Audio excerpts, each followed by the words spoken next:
கவலைகளை எப்படி எதிர்கொள்வது இதோ சொல்லி தருகிறேன். இங்க நம்ம கவலைப்படாம இருக்கணும் அப்படின்னாலே அதுக்கே பெரிய பயிற்சி எல்லாம் வேணும், யோக பயிற்சி வேணும். ஏன்னா நம்மளை கவலையோட பாக்குறதுக்கு தான் இந்த உலகம் விரும்புது. நாம சிரிச்சிட்டு இருந்தா அவங்க உம்முனாயிடுறாங்க. நீங்க என்ன நினைக்கிறீங்க? நான் ரொம்ப கவலையா இருக்கும்போது ஒரு வேலை செய்வேன், சொல்லி தரவா? சரவணகாந்த் பாக்குறாரு, உளவியல்ல கொஞ்சம் ஆர்வம் இருக்கிற ஆளு, சொல்லி தரவா? சாக்லேட் இருக்குல்ல, ஸ்வீட், அதை சாப்பிட்டீங்கன்னா ஸ்ட்ரெஸ் குறையும். அதனாலதான் நம்ம ஜெயிக்கும் பொழுது அடுத்தவங்களுக்கு ஸ்வீட் கொடுக்கிறது. அதனால ஸ்வீட் கொடுக்குறோமா? இந்த சகோதரி ஒரு ரகசியத்தை சொல்லி தருகிறேன். வெற்றி பெற்றால் அடுத்தவர்களுக்கு ஸ்வீட் கொடுங்க, தோத்துட்டீங்கன்னா நீங்க சாப்பிடுங்க. நான் சாப்பிடுவேங்க, ரொம்ப சோகமா இருந்தா ஒரு ஸ்வீட்டை வாங்கி வாயில போட்டுருவேன், ஒரு வாழைப்பழமா சாப்பிடுவேன் நான் எனர்ஜிக்காக. செத்துருங்க இல்லைன்னா நம்மள செத்துறணும்னு நினைக்கிற ஆட்கள் நிறைய பேர் கூடவே இருக்குதுங்க, தெரியுமா? இல்லையா? சொல்றதுல என்ன பயங்கர? இந்த உலகத்துல கவலைப்படாம எப்படி இருக்கிறது? நான் ரெண்டு முக்கியமான இந்த மரத்துக்கு கிட்ட கொண்டு போய் உங்களை நிறுத்திட்டு இளைப்பாருங்கள்னு சொல்லிட்டு போயிடுறேன். இந்த மரத்தை காப்பாத்திக்கோங்க, இளைப்பாருங்கள்னு சொல்லிட்டு போயிடுறேன். பாருங்க, ரெண்டு விஷயம். கிளாரா அப்படிங்கிற ஒரு பெண், அவ ரெட் கிராஸ் ஏற்படுத்தினவ. 97 இயர்ஸ் அவ உயிரோட இருந்தா. பேரழகி. எப்போ? 97லயே. வயதானவர்கள் அழகாக இருப்பதை பார்த்திருக்கிறீர்களா? நம்ம ஊர்ல குறைவு.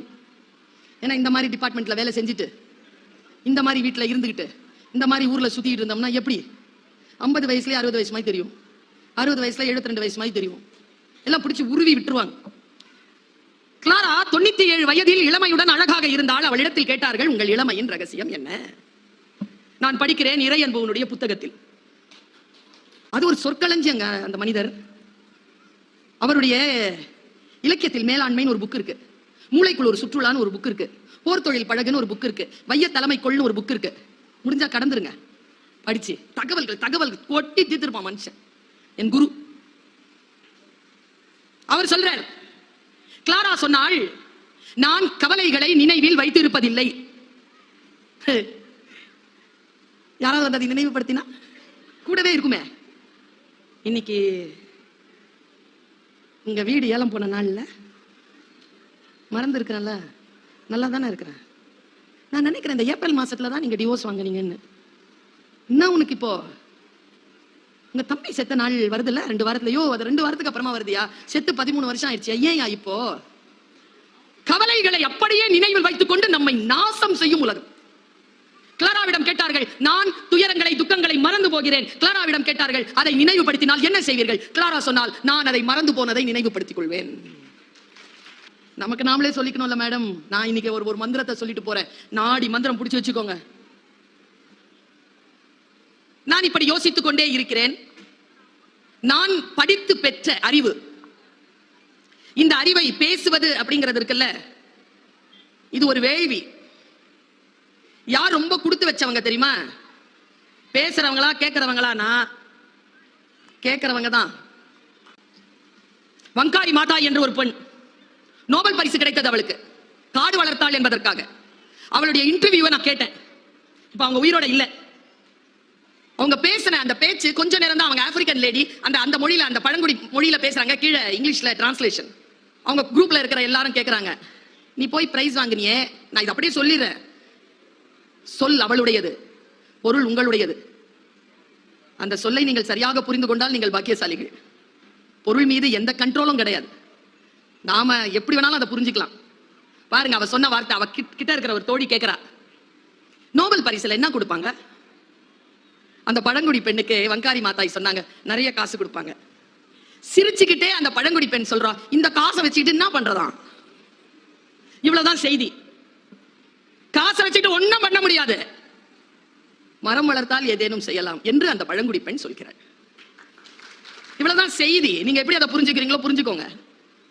பாருங்க, நான் ஒரு புத்தகத்தை வாசிக்கிறேன். அந்த புத்தகம் என்னை வேறு நிலையில் என்னை விழிக்க வைக்கிறது. என் மகனை நான் எப்படி வளர்ப்பது என்கின்ற விழிப்புணர்வை எனக்கு கொடுக்கிறது. இன்னைக்கு இந்த ஜெனரேஷன் இருக்கிறோம்ல, மிக பெரிய சபிக்கப்பட்டவர்கள் நாம எல்லாம். நான் இதை சொல்றேன்னு நீங்க ஒன்னும் வருத்தப்படாதீங்க. நாம தான் பெரியவங்க பேச்சை கேட்ட கடைசி பரம்பரை. இந்த நண்டு வாண்டு சிண்டு பேச்செல்லாம் கேட்க தொடங்கி இருக்கிற முதல் தலைமுறை. 3G 4G 2G எல்லாம் இல்லாம எப்படிமா இருந்த?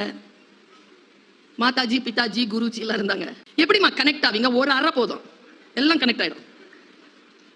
இன்னைக்கு இல்லையே. இன்றைக்கு கண்டிப்பு இல்லை, அன்பு இல்லை, பாசம் இல்லை. ஏனென்றால் வாழ்க்கையின் போக்கு மாறி இருக்கிறது. அடிப்படை வசதிகளே ஆடம்பரமாகிவிட்டன. இந்த நேரத்தில் நிதானமாக உட்கார்ந்து ஒரு புத்தகத்தை படிக்கும் பழக்கம் இல்லாமல் போய்விட்டது.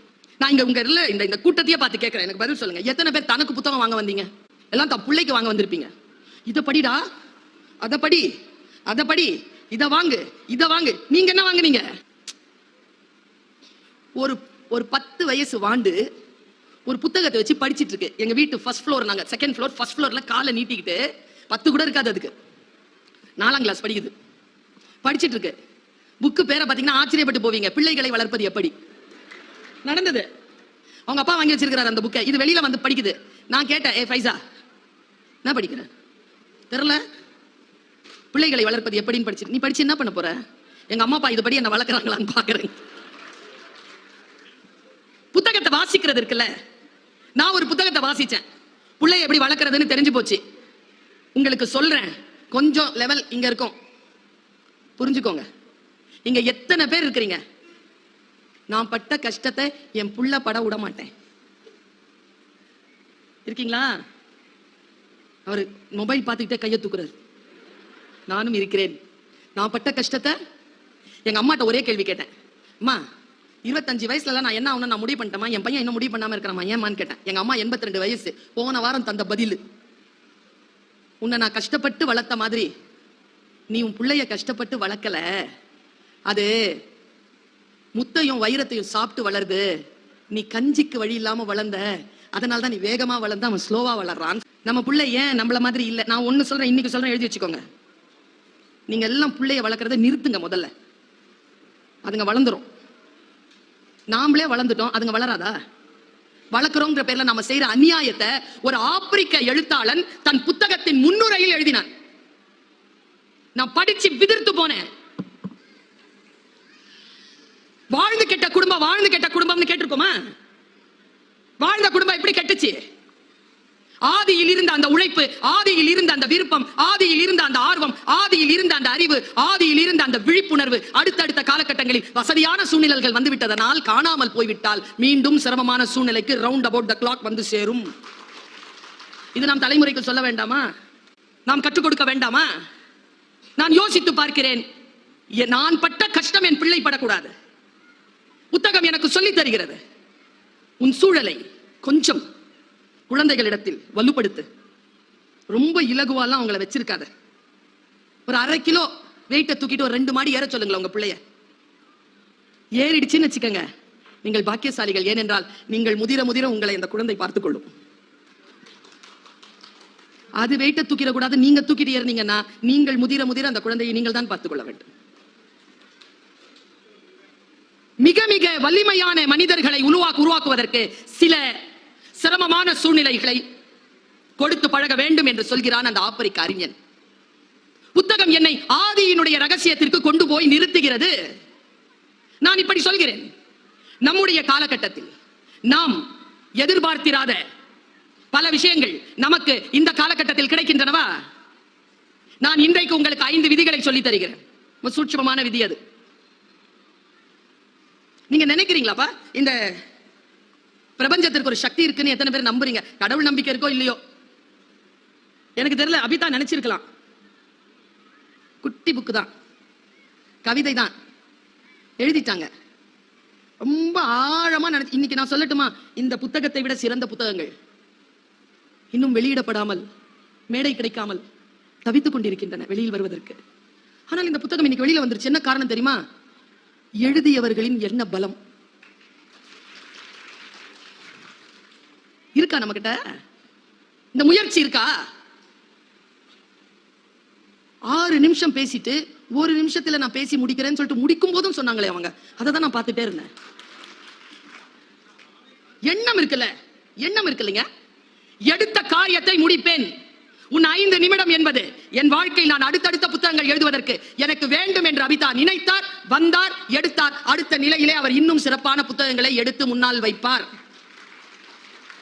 இந்த ஆற்றல் நம்ம எத்தனை பேருக்கு இருக்கு?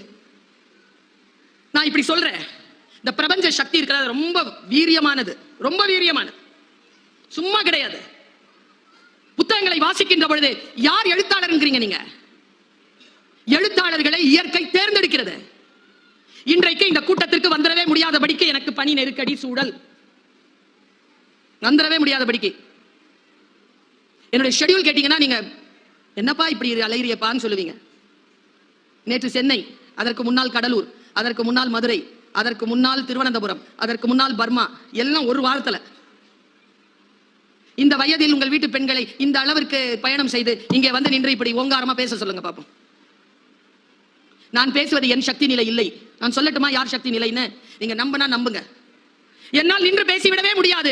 ஓங்காரமாக ஒரு வார்த்தையும் வர முடியாது என்கின்ற சூழ்நிலை இருந்தாலும் இங்கே இந்த அவையில் யாரோ ஒருவர் தீவிரமாக யோசித்திருக்கிறீர்கள். பர்வீன் சுல்தான் வரணும், அவங்க பேசணும், அவங்க பேசுறத நான் உட்கார்ந்து கேட்கணும். முடிஞ்சது. பிரபஞ்சம் குறித்து கொண்டது. என்னை கொண்டு வந்து உங்கள் முன்னால் வீசி இருக்கு. இந்தா போ, பேசு போ. ஆற்றல் தானே நான் தருகிறேன், போ. புதிய புதிய செய்திகளை சொல். நான் ஒரு மிக முக்கியமான வார்த்தையை சொல்லுகிறேன். நான் படித்த புத்தகத்தில் இருந்து. சில புத்தகங்களுடைய தலைப்பை நடுங்க வைக்கோங்க. கெவின் மெக்கார்த்தி அப்படிங்கிற ஒருத்தன், அவன் எழுதினாங்க ஒரு புக்கு. எனக்கு தெரிஞ்சு இங்க இருக்கான்னு தெரியல, முடிஞ்ச ஆங்கில புத்தகம் அது, யாரேனும் மொழிபெயர்த்தால் நலம். அவன் எழுதுறாங்க, why good people always have the bad choices. ஏன் நல்லவர்கள் எப்பொழுதும் கெட்டதையே நாடுகிறார்கள். பெண்களுக்கு புரியுதா? ரொம்ப ஜெயிக்கிற பெண்களை பாருங்களேன், மோசமான கூட்டாளி வச்சிருப்பாங்க. புத்தி அப்படி இருக்கும், சூப்பரா இருக்குங்க. ஜெயலலிதா அம்மாவே நான் அதுல சேர்த்துக்குவேன். சூப்பருங்க. அவங்க யார் கூட இருந்தது? யாரை கூட வைத்திருக்க வேண்டும்? நல்லவர்கள், வெற்றியாளர்கள் யாருடன் இருக்க வேண்டும் என்று அந்த புத்தகம் சொல்கிறது. 18 எபிசோட் முடிஞ்சா கடந்துருங்க. 33 மாதங்கள் சிறையில் இருந்த ஒருவன் தான் செய்த குற்றத்திற்காக சிறையில் இருந்தார். அவன் எழுதுகிறான் முன்னுரையில், நான் இந்த சிறை தண்டனையை அனுபவித்தது நான் செய்த குற்றத்திற்காக. ஆனால் அந்த குற்றத்தை செய்யாமல் இருப்பதற்கான அத்தனை வாய்ப்புகளும் என்னிடத்தில் இருந்தன. ஆனால் நான் அதை தேர்ந்தெடுக்கவில்லை. இப்படி எழுதுறாங்க. அவன் எழுதுறதுல ரொம்ப எனக்கு பிடிச்சது என்ன தெரியுமா? Blind spot. புத்தகம் என்னை இழைத்துக் கொண்டு சென்று ஆதி சிந்தனையில் நிறுத்துகிறது. மனிதன் எதற்காக தோன்றினான்? அவன் நாகரீகமானவன், அவன் மொழி அறிந்தவன், அவன் கவிதை தெரிந்தவன், அவன் வார்த்தைகளை புரிந்து கொள்ளுகின்றவன். அந்த ஆதி மனிதன், மொழியை உருவாக்கிய ஆதி மனிதன், அவன் சொல்றான் அந்த வார்த்தையை. அப்படியே கடத்த முடிஞ்சா புரிஞ்சுக்கோங்க. பர்வீன் சுல்தான் வாய்ஸ் என்ன தெரியுமா? சில பேருக்கு இந்த கடுமை பிடிக்காது. ஆனா ஐயா நான் சொல்றேன், என்னுடைய வாய்ஸ் 2 தான். ஒன்னு அம்மா வாய்ஸ், ஒன்னு டீச்சர் வாய்ஸ். ரெண்டும் எதுக்குமே அடங்காது, எதுக்குமே பயப்படாது. அதுக்கு நோக்கம் என்னன்னா, தன் புள்ள நல்லா இருக்கணும், தான் ஸ்கூல் கிளாஸ்ல படிக்கிற பிள்ளைங்க நல்லபடியா பாஸ் பண்ணணும், அவ்வளவுதான். 2 நோக்கம் தான். வேற எந்த நோக்கமும் தாய்க்கும் டீச்சருக்கும் கிடையவே கிடையாது. அந்த நோக்கம் தான் என்னுடைய டோன். ஒரு பிளைண்ட் ஸ்பாட்டை சொல்றாங்க அவன். முடிஞ்சா இந்த விஷயத்தை கத்துக்கிட்டு போங்க. ஏன்னா உங்களுக்கு நான் ஏதேனும் ஒன்று தருகிறேன்னு வச்சுக்கோங்களேன், நான் கொஞ்சம் உணர்ச்சி வசப்படுறேன், நான் தர்றேன்னு வச்சுக்கோங்களேன், நீங்கள் வாழ்க்கையில் மறுபடியும் பெற்றுவிட முடியாத அந்த நேரத்தை எனக்காக கொடுத்துட்டு இருக்கிறீங்கல்ல. இங்க ஒரு 500 பேர் இருப்பீங்க, 700 பேர், 800 பேர் இருப்பீங்கன்னு வச்சுக்கோங்களேன். இந்த 800 பேருடைய அரை மணி நேரம் எவ்வளவுங்க? 400 மணி நேரங்க. 400 மணி நேரத்தை வாங்கி கொண்டு நான் பேசுகிறேன் என்றால், என் பேச்சினால் உங்களுடைய வாழ்க்கையில் ஏதோ ஒரு சில விஷயமாவது உள்ள போயிட்டு நீங்க வரணும்ல, அந்த பொறுப்பு வரணும்ல எனக்கு. இதுல இன்னொன்னு, நான் என் வாழ்க்கையில் மறுபடியும் பெற்றுவிட முடியாத அந்த மணித்துளிகளுக்கு தான் இப்பொழுது தந்து கொண்டிருக்கிறேன். அந்த கவனமும் எனக்கு உண்டு. இதை மறுபடியும் என்னால் பெற்றுவிட முடியாது இல்லையா என் வாழ்க்கையில. அவன் 18 எபிசோடு எழுதுறான். 18 எபிசோடும் கருப்பு புள்ளி அப்படின்ற ஒரு பொருளை பயன்படுத்துறான். கருப்பு புள்ளி, பிளைண்ட் ஸ்பாட். அதுல அவன் பட்டியல் போடுறா பாருங்க. அந்த பட்டியலை எனக்கு பிடிச்ச ஒரு 4 பட்டியலை மட்டும் சொல்றேன். செலிபிரிட்டி பிளைண்ட் ஸ்பாட் அப்படின்னா, சிவப்பா இருக்கிறவன் பொய் சொல்ல மாட்டான், இங்கிலீஷ்ல பேசுறவன் புத்திசாலி. இதெல்லாம் blind spot. Celebrity blind spot என்ன தெரியுமா? கடவுளே, நான் இருக்கிறேன். உங்கள் நகைகளை ஒரு நடிகை கை நிறைய தங்க நகை எடுத்து வச்சுக்கிட்டு ஏதோ வாங்க தான் சொல்லுதுன்னா, இங்கே அடகு வையுங்கள். ஏமா நீ இவ்வளவு நகையை வாங்குறதுக்கு நான் என் நகையை அங்க போய் அடகு வைக்கவா? நான் இருக்கிறேன், இங்கே உங்கள் வீட்டை அடகு வையுங்கள். இன்னொருத்தர் வந்து, அவர் என்ன இன்ஜினியரா? இந்த கம்பியை வாங்குங்கள், உங்கள் வீடு மிகச்சிறப்பாக கட்டப்படும். நீ இன்ஜினியரா? Celebrity blind spot. செலிபிரிட்டியா இருக்கிறவங்க ஏதாவது சொன்னாங்கன்னா அது உண்மைன்னு நம்புறது இருக்குல்ல, அந்த நம்பிக்கையில் இருந்து, அந்த பிளைண்ட் ஸ்பாட்டில் இருந்து என் தமிழக மக்களே வெளியேறுங்கள், வெளியேறுங்கள். யார் எதை சொன்னாலும் சினிமாவில் சொன்னா காலேஜ் ஸ்டூடெண்ட்ஸ் இருக்கிறீங்களா? நல்ல கைத்துக்கு தம்பி, நீ தான் இந்த எங்க சமூகத்தில் அடுத்த தலைவனாக வரக்கூடியவன் நீதான். நீ நல்ல உயர்த்து, நான் ஸ்டூடெண்ட் நல்ல உயர்த்து, ஒரு தப்பும் இல்லை. பல நேரங்களில் நாம் செய்யக்கூடிய மிகப்பெரிய பிழைகள் இந்த பிளைண்ட் ஸ்பாட்ல மாட்டிக்குது போய். ஐயோ, காலேஜ் இப்படிதான் இருக்குமா? காலேஜ் டீச்சர்லாம் சினிமால யாருங்கிறீங்க? நயன்தாரா மேடம், சாய் பல்லவி மேடம், இவங்க தானே டீச்சர். ரியல் லைஃப்ல யாரு டீச்சர்? நான் தான் டீச்சர் ரியல் லைஃப்ல. அது ரியல், இது ரியல். ரியல் நான் உண்மையாவே டீச்சர் தானே. எனக்கு தெரியும் 17-18 வயசு குழந்தைகளுடைய அறிவு ஏன் தடுமாறுகிறது. அதை தழும்பாமல் காப்பாற்றி அடுத்த தலைமுறைக்கு அவர்களை ஏற்றுவது என்பது ஒரு ஆசிரியருக்கு எவ்வளவு பெரிய கடமை என்பதை உணர்ந்து நான் இங்கே பேசிக் கொண்டிருக்கிறேன். குழந்தைகளே, புத்தகத்தை வாசியுங்கள். வாசிக்கிற பழக்கம் இருந்தா நிதானம் வரும். எதையும் பாரு அப்படின்னு சொல்ல மாட்டேன், புரிஞ்சுக்குவேன். ரியாக்டே பண்ண மாட்டேன், ரெஸ்பாண்ட் தான் பண்ணுவேன். ஒன்றை புரிந்துகொள், செலிபிரிட்டி பிளைண்ட் ஸ்பாட் எடுத்துட்டு மனசுல இருந்து. அடுத்தது இருக்கு பாருங்க, ஜெனராசிட்டி பிளைண்ட் ஸ்பாட். பாவம் எல்லாம் பண்ணிட்டு எல்லாத்தையும் கொண்டு போய் சர்ச்சிலேயோ மசூதியிலேயோ கோயிலையோ கொடுத்துட்டா பாவம் போயிடும். ஜெனராசிட்டி. ஒரு குழந்தை கல்யாணம் பண்ணி வச்சிடலாம், ஒரு குழந்தைக்கு படிப்பு சொல்லி கொடுத்துடலாம், ஒரு குழந்தைக்கு நல்லது செஞ்சா ஜெனராசிட்டி பிளைண்ட் ஸ்பாட். இந்த கோயிலுக்கு இது செய்ய வேண்டும், அந்த சர்ச்சுக்கு அதை செய்ய வேண்டும், இந்த பைத்துல் மாலுக்கு இவ்வளவு கொடுக்க வேண்டும் என்றால் உன் பாவங்கள் மன்னிக்கப்படுமா? Generosity blind spot. அடுத்து சொல்றான் பாருங்க, பெண்களே, ஜெண்டர் பய பிளைண்ட் ஸ்பாட். ஜெண்டர், அது பொம்பளை பிள்ளை, அது செய்யாது, சூப்பரா செய்யும், சூப்பரா செய்யும், பொய்யே சொல்லாது, சூப்பரா சொல்லும். 4 பேரோட சேர்ந்து தான் அது கெட்டு போகுது. 4 பேருக்கு லீடரே அதான். நாங்க அந்த காலேஜ்ல தானே வரோம். Blind spot. உங்க எல்லாருக்குமே சொல்றேன், இந்த பிளைண்ட் ஸ்பாட் தெரிந்ததனால் சொல்லுகிறேன். பெண் குழந்தைகளே, கவனம். ஏன் கவனம் என்கிறேன் தெரியுமா? நம்ம எல்லாருக்குமே வீட்டுல எல்லா பசங்களுக்கும் சாக்லேட் கிடைக்குதுன்னா நமக்கு மட்டும் எக்ஸ்ட்ரா சாக்லேட் கிடைக்கும். பெண் குழந்தைங்கிறதுனால வீட்டுல இந்த ஜெனரேஷன்ல சொல்றேன், நமக்கெல்லாம் கிடைக்கல. இந்த ஜெனரேஷன் குழந்தைகளுக்கு எக்ஸ்ட்ரா சாக்லேட் கிடைக்குது.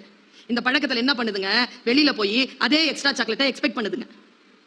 வீட்டில் இருக்கிற பெற்றோர்கள் எக்ஸ்ட்ரா சாக்லேட் கொடுத்தா அதுக்கு அன்பு மட்டும் தான் காரணம். வெளியில் இருக்கிறவன் உனக்கு எக்ஸ்ட்ரா சாக்லேட் கொடுத்தால் அவனுக்கு என்று மறைமுகமாக சில தவறான எதிர்பார்ப்புகள் உண்டு என்பதனை நீ புரிந்து கொள். Don't expect extra chocolate out side.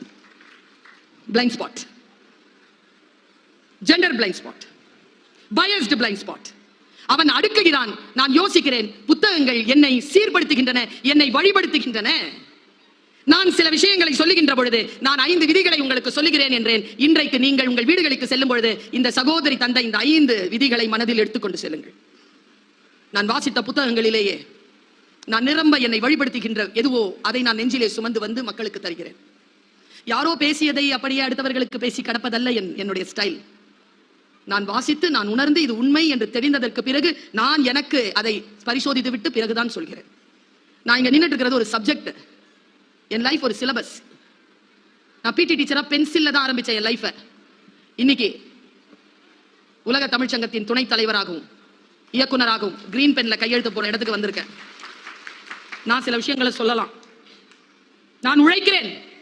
இந்த உழைப்பில் ஒருவேளை உங்கள் பிரார்த்தனையும் என் உழைப்பும் சேர்ந்தால் இந்த கிரீன் பென்ல இருக்கக்கூடிய கிரீன் இங்கின் அதிகாரம் கூடும். அதான் நோக்கம்.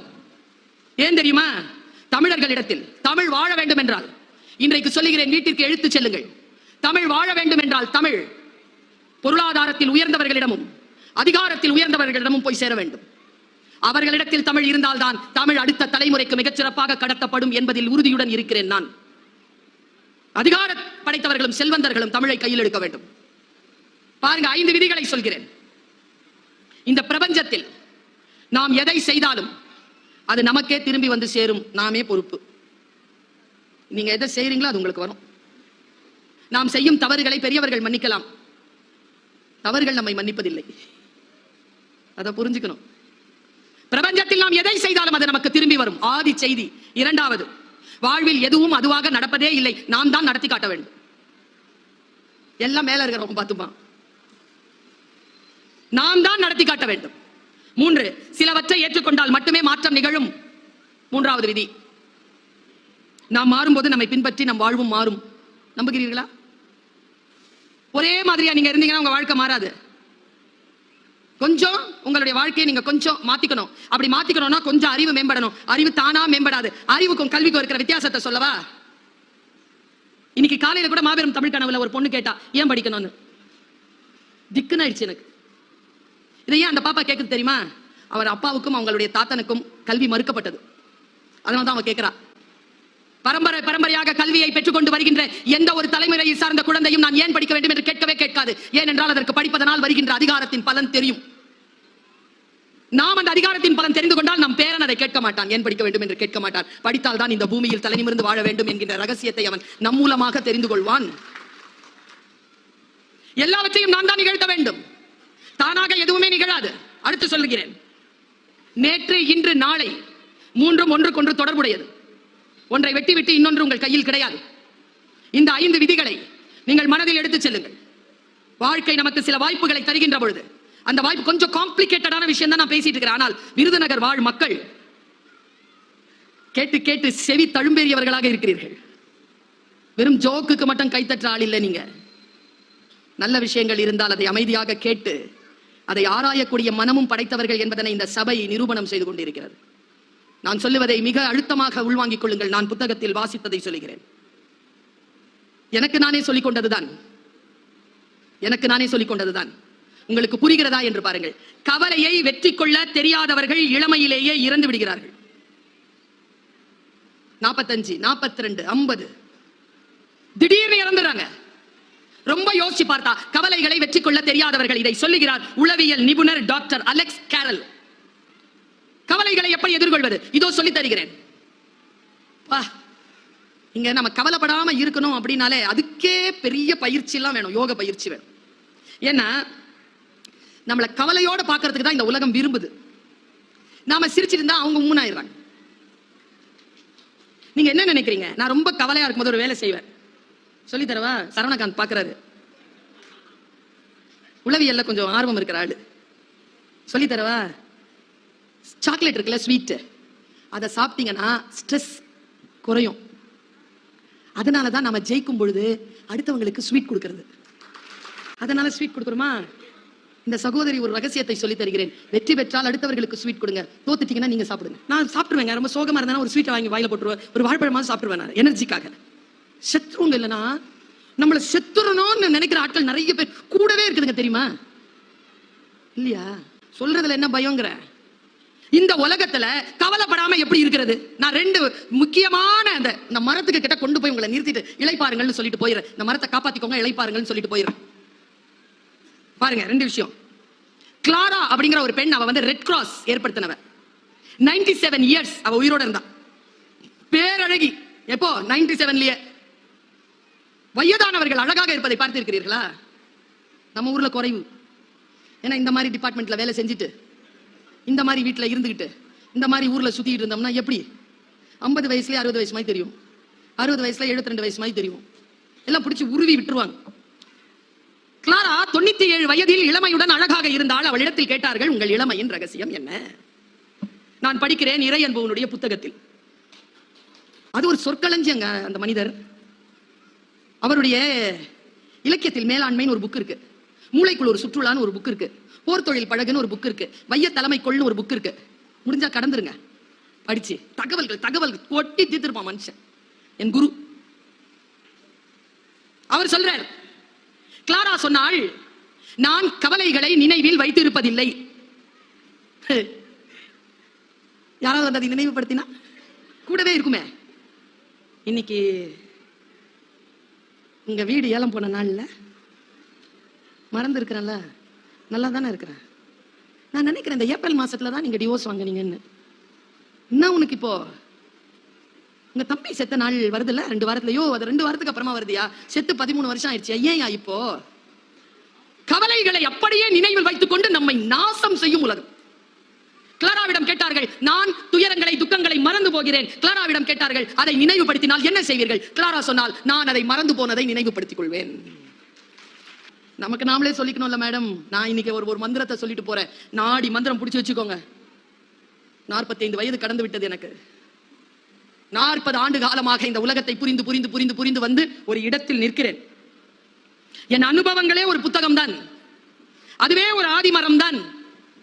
அந்த ஆதி மரத்தின் கீழே உட்கார்ந்து ஒரு மந்திர சொல்லை சொல்லிவிட்டு போகிறேன். ஒரே ஒரு மனிதர் தான் இந்த உலகத்தில் உங்களை காப்பாற்ற முடியும். அது உங்களுக்கு நீங்கள் மட்டுமே. உன்னை விட உன்னை மற்றவர்களால் காப்பாற்றி விட முடியாது. உனக்கு தெரியும் உன் பலவீனம் என்ன, உன் பலம் என்ன, நீ எங்கே தோற்கிறாய், எங்கே ஜெயிக்கிறாய். எல்லாவற்றையும் அடுத்தவர்களிடத்தில் காட்டுவதல்ல. கவலை கொள்ளாதிருங்கள். இந்த கவலை கொள்றது, நான் இதை சொல்லி இருக்கிறேன், நினைவுபடுத்துறேன். ஒரு காட்டுல இப்போ நம்ம கூட இருக்கிறவங்களுக்கு எப்படிங்க நம்ம தெரிஞ்சுக்கிறது நம்ம நல்லவங்களா இல்லையா? கஷ்டம் இல்ல மேடம், பட்டு தெரிஞ்சாதான் தெரியுதுல்ல.